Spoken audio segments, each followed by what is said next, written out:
Seni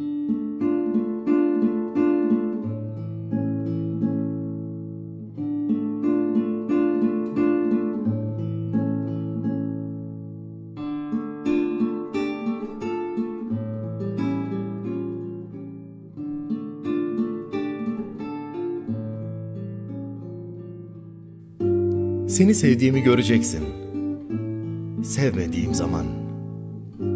Çünkü iki yüzüyle çıkar karşına hayat. Bir sözcük, sessizliğin kanadı olur bakarsın. Ateş de pay alır kendine soğuktan.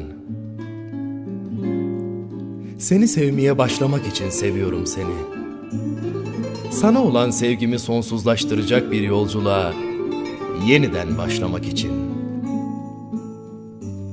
Bu yüzden şimdilik sevmiyorum seni. Sanki ellerimdeymiş gibi mutluluğun ve hüzün dolu belirsiz bir yarının anahtarları.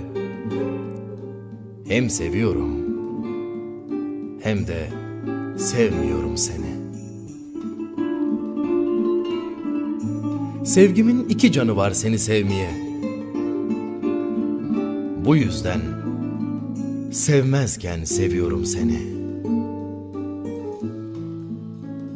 Ve bu yüzden severken seviyorum seni. Severken seviyorum seni.